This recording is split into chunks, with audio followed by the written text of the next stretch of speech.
3, 2, 1. Burn. 5, 4, 3. Oh, that's bad news that I wasn't expecting. 1. Done. Let's engage the RCS.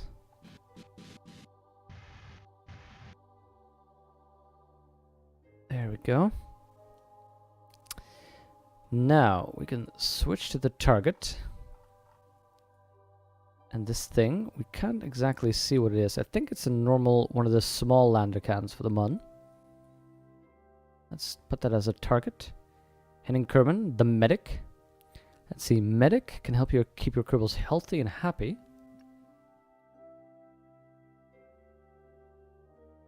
Colonist increases science and increases reputation. Max Stamina, okay. Let's get you out there. Go EVA. In the complete and utter darkness of space. The terrifying, utter darkness of space. Engage your thrusters. Let's get some free camera movement. Whoa, oh, oh, oh, oh, oh. And let's get you over to the target. Now, since we're doing this in the dark, this is actually pretty good practice. I'm just focusing on the nav ball here. So I'm going to be aiming speed forward. So I go forward and then I go down to keep my prograde on the ship. Hey there, Maffy. The medics, these are all in the MKS mod. The USI, Umbra Space Industries Modular Colonization Systems, MKS. So they give you Kerbals with different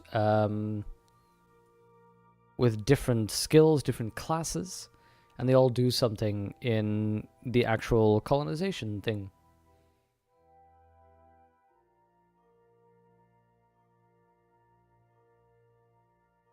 Oh hey, Huthor, disabling fast travel. That actually sounds real nice. I hardly ever used that in Skyrim. Because I wanted to travel from place to place and, you know, find a little cave in the middle of nowhere and, you know, oh, look at that. You can see the lights already. Do you see that? The tiny little things right now. But yeah, discover those little things. That sounds real cool. I have a weather climate mod that makes storms intense and nights pitch black. Yeah, that's something I didn't like in Skyrim, where the darkness wasn't as dark as it was in Oblivion. In Oblivion, if you went into a cave, you needed a torch or you needed a spell. And in Skyrim, you didn't really. Hunt for food if you hadn't stocked up, such as leather, need the leather for tents and shelter, add some extra flavor to the overworld. That's actually really cool, Huthor. That sounds like a cool mod, something I'd like to play. Which makes me wonder, would anybody even be interested in seeing something like Fallout on stream? I mean, we're doing Kerbal for a long while, but more in theory. Okay, we are getting close, so let's start slowing down.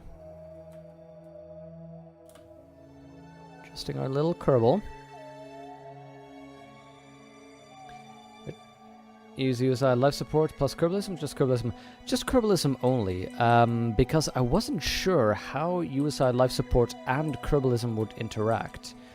What I was worried for was that you would get two separate, for instance, two separate oxygen resources or two separate food resources, and that you'd need to do both of them at the same time, which would be ridiculous.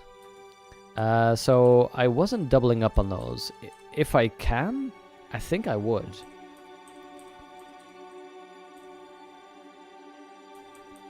Okay. Come on, Maffy. Let's hurry this up a little bit. We've got space stations to design.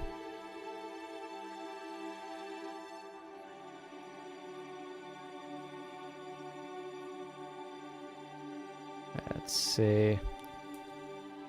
This has been reasonable practice, though. Doing this completely in the dark may not have been as visually interesting, but oh, This is a sight. I think I would not be able to do this without crying were I Maffy. Just seeing a sunrise like that while floating over the planet.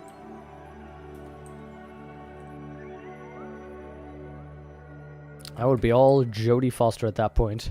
They should have sent a poet. Okay. Let's be wasteful.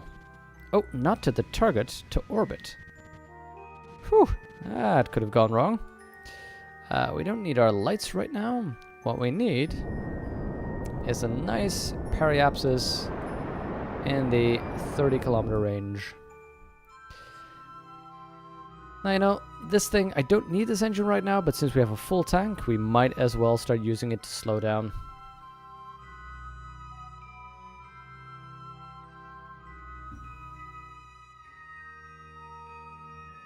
You would be interested, as Huther's saying, in whatever you're playing, Fallout, Skyrim, whatever.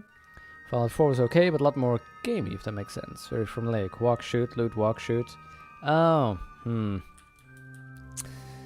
That's a bit of a pity. Because I was hoping for, you know, some... Skyrim had that magic of, you walk around in the wilderness and you find a little abandoned castle, and then you think like, oh, well, let's see what's in here. Let's see what we can make of it.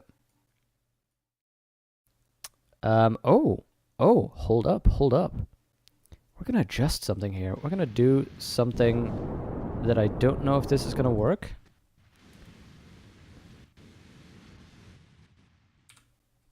I'm gonna adjust to possibly land at Kerbal Space Center right there.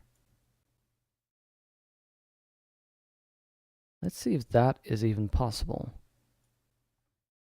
The downside is we don't have that much control because we're going to be flying in with this thing on our tail, and I don't know how long it'll do. Wait, what? Oh, retrograde.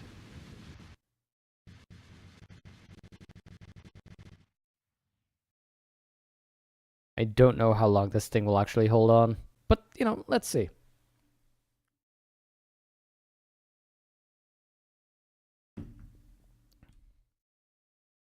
But yeah, when it comes to Fallout, I was just thinking long term, like, what would I do? What wouldn't I do?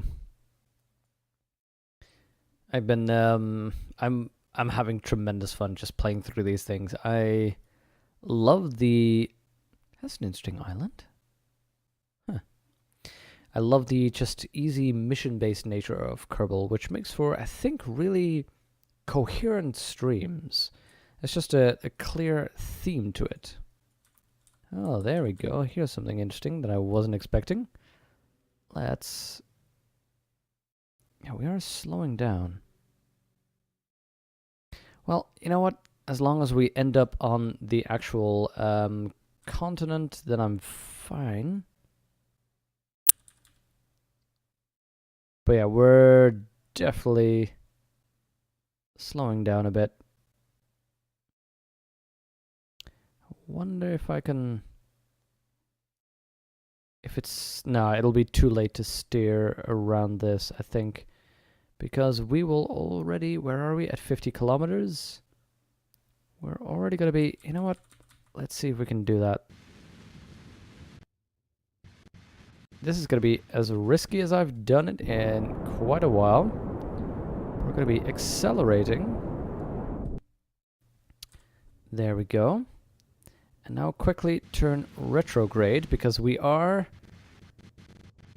going to be experiencing a lot of thermal effects. Now, our solar panels are going to be breaking off. It's perfectly normal.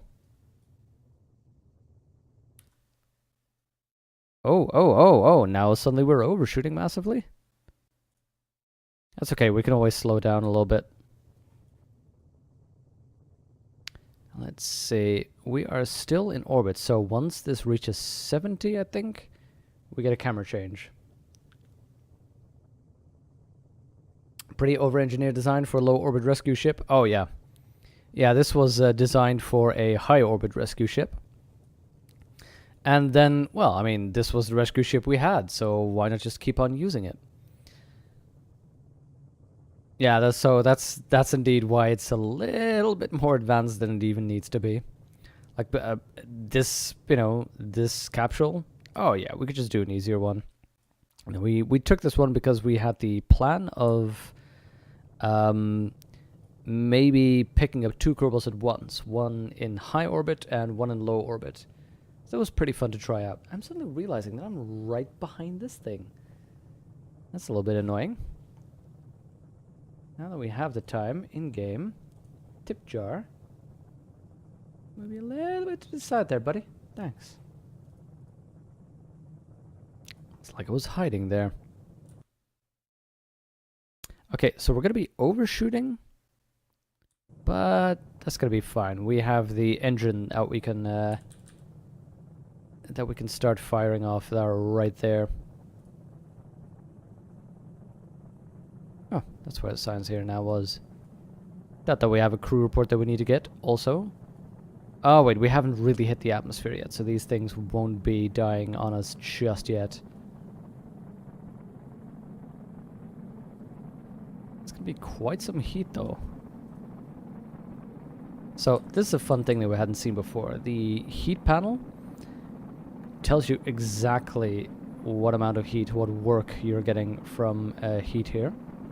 It also tells you which part is closest to failing right now, which obviously is one of these photovoltaic panels. It also lets you know the critical skin temperature, how close we are to it. So you can see that we're 100 degrees Kelvin away from just all out exploding. 91%. Now again, the critical part, the part that's really breaking down, but there's also the hottest part, which right now is the poodle. But fortunately, since it's an engine, it has a whole lot of stuff between. And of course, the coolest part will be this, because it's right behind a bend. So this all gets heat. But when it comes to here, it basically flows over before it starts getting back. Now that is the continent that the KSC is on.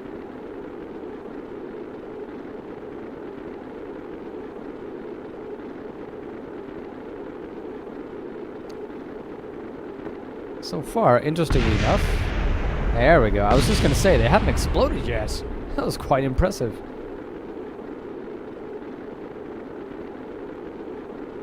There we go. This is fine. Critical part. Now, the engine is picking up quite a lot of heat. Oh. Sorry about that. Oh, we're starting to get some real heat effects on, what are those? The RCS ports? Lamps, probably, I think. Oh, actually, the fuel as well. Because, of course, this was not designed to be doing this at all. We're still going to be overshooting. So I'm starting to think that maybe this will be a good moment to start burning lightly.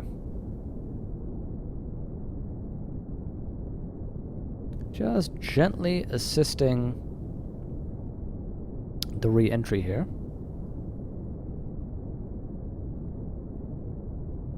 Because it's hard to see with the shadow, but I think the KSC is about here, a little bit like there.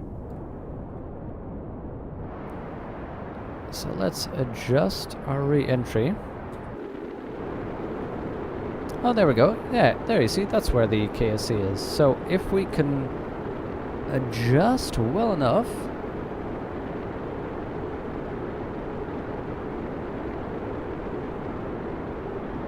to slow down more. Let's lower this a little bit, because I think we're good now.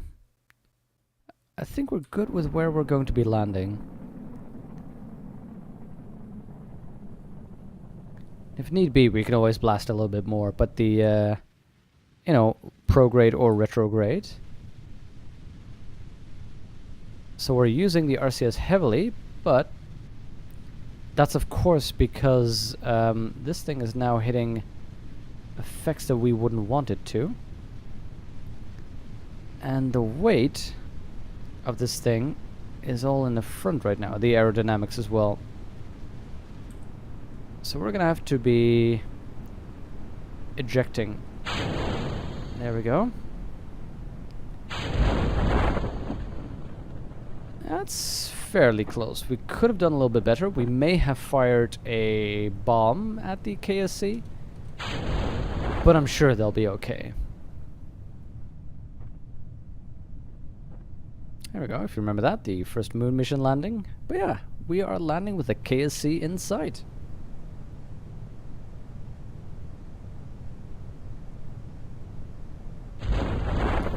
And again, it's not wholly necessary, although you get more recovery per part the closer you are to the KSC, which I think is a fun system.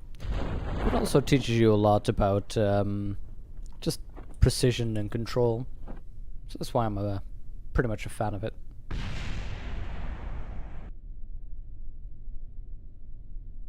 Okay, touching down as we've done so many times before. After only 4 hours of...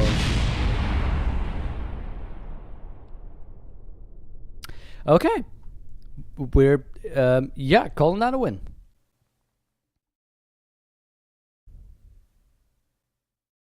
I was a little bit nervous. Just suddenly seeing an explosion, I was like, wait, what?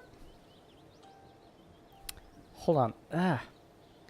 Facebook has this annoying new notification all of a sudden.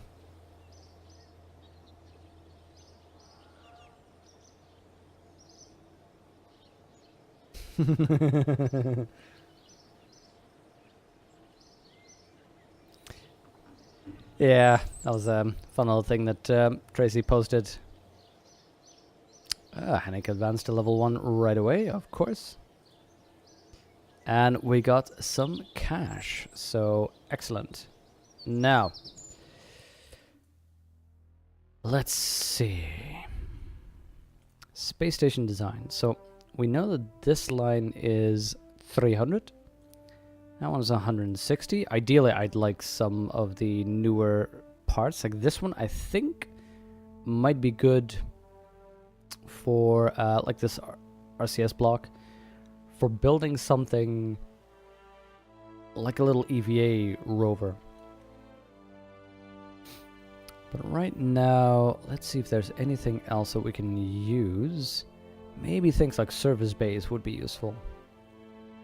Or container bays, something along those lines. I'm just looking in the 90 parts section. Okay, I don't think any of those will be useful. Just to see if there was anything that we need. But no. Our goal today then is to design a habitat where a Kerbal can rest for at least 30 days. So how do we do that? How do we start? Well, for one, I like starting something with a copula model, because that gives you quite a good space to start from. Important thing, as always, of course, is to have a nice flag. We're not doing any exploration or flag planting. Maybe base construction, but that seems a little bit strange.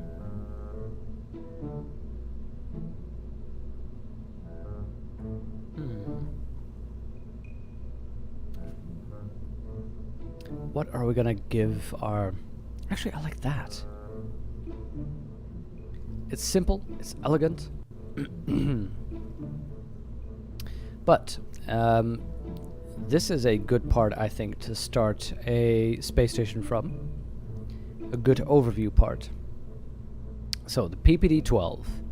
A high visibility room for orbital stations, and it's a place for thoughtful Kerbals to contemplate the beauty of the cosmos.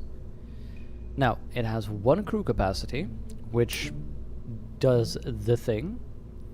It has 1 slot to configure, so we can... we have these, I think. Pressure control, water recycle, water process, and monoprop. In all likelihood, we will need pressure control, because we need people to breathe. Comfort. This gives us a bonus to comfort, a panorama bonus. So, see, pressurization is none, so that's bad news. But that's in stress. If you look at this, the comfort, so right now is poor. We can call home because, hi kitty. Wait, you do have food, don't you? Yeah, you have food. So he can call home because this one has an antenna. He has a panorama, that's good. But he is alone, so that's bad. Doesn't have any exercise or firm ground. So those are bad things leading to poor situations. Which means that after 40 days, he'll snap. So that's something we have to take care of and fix. Now, one thing we can already do, the habitat, the volume, I think is not good because he's cramped, see?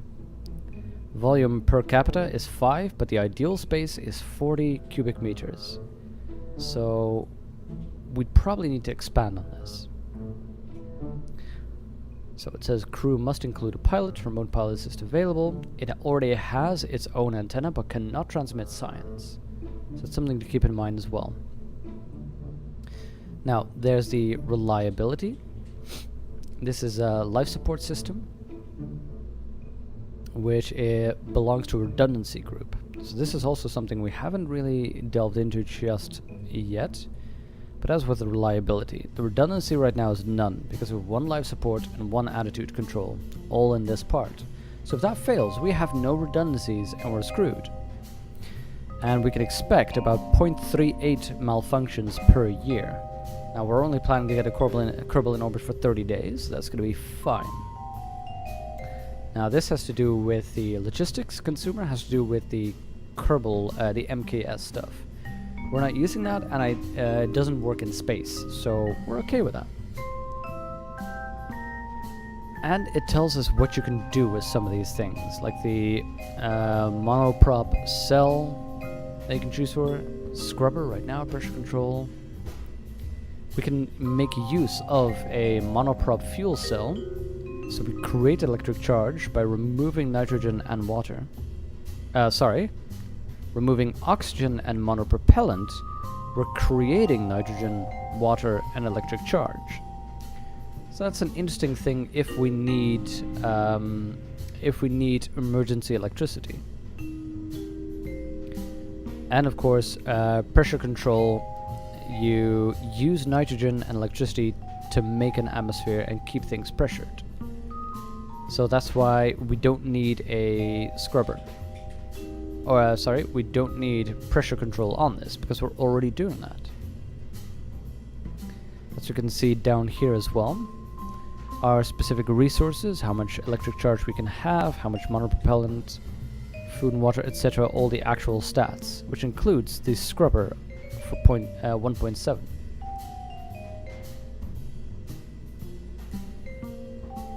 Now let's see, it tells us we have science experiments, we can put a water recycler, water processor, scrubber. It explains these things we can do. So right now, I think the scrubber removes carbon dioxide. Because as far as I know, the green is always... Although green says... Oh, wait a minute. Green says we are producing carbon monoxide. So we're removing waste atmosphere. Dual bed vacuum expulsion regenerative scrubber that sequesters carbon dioxide from the external atmosphere. Ah! So we're removing waste atmosphere, 0.12 an hour, and we're storing that as carbon dioxide. So let's see where we can find that here. Food, water, oxygen.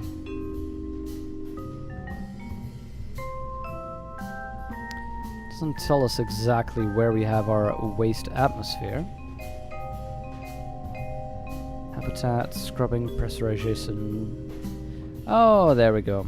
We're scrubbing for 0.07 and we're breathing for 0.07. So the scrubbing, that's where you can see that. Okay. Now, as we said, the habitat was too small. And that came out in stress, was it? Environment, habitat. Let me check. The comfort was poor. Foundation, reliability, stress. Oh, here, cramped, of course. The living space is cramped. Now, we're gonna have him survive there for 40 days and just gain stress, and that'll be okay. But I wonder if we can, let's see, crew cabin is too small. Get a hitchhiker container. There we go, that gets living space poor. And the volume goes up, but look at that. We go from stress 40 days to 4 years. And we have a bunch of empty seats for any potential visitors to our space station. Hi, kitty butt. Now, that is one of the... Hi, kitty. I know, kitty. Oh. So, this is one of the cool things that we can already do to make life a little bit better for this Kerbal. One of the things we need to take care of, though, is his life support needs. Oh, that's not what I wanted to click. So, with this thing, we'd have enough food for a year for one Kerbal. Not enough of the oxygen yet. So I was thinking, maybe we either do a smaller one that gets us enough food. Let's see. Food, there we go. Food and water for 70 days. That is double what we need right now. And then we could use some of these tanks in around it to store some of the relevant things that we need. Because then I could probably... I'm doing this as ones here. Rather than... You know what? Let's hook them up to this thing. I like that better than doing it from this side. I'm doing this as ones, as single ones, because I would like to configure these individually to store different resources. The only downside is they're gonna all look a little bit different. So let's see if we can just adjust these slightly.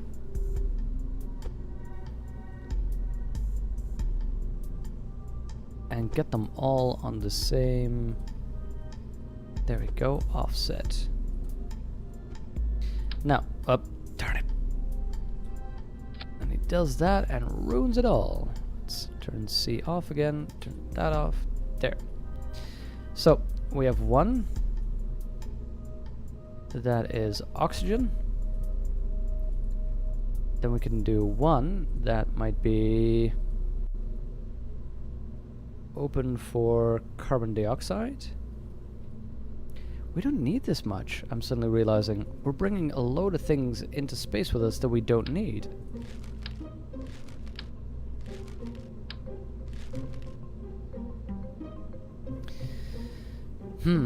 Because here was my idea. We don't need the hydrogen or the ammonia right now. We just need a Kerbal to stay into space for that time.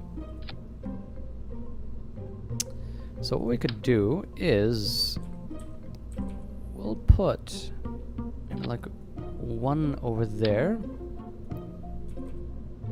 one over there.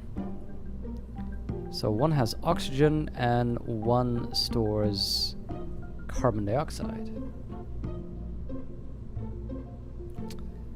And let's see. The darkness is consuming me. Oh my god, you are so right. What is going on with that? Oh, I see the problem. I see the darn problem. This behind me right here is the sun peering over over the shutters that I have. So this is the back wall indeed lighting up hideously, and is something I can't really do much about right now, unfortunately. Sorry for that. Okay, there we go. Now what I do want with this baby is a lot of power. I want to make sure that we are not running out of power anytime soon.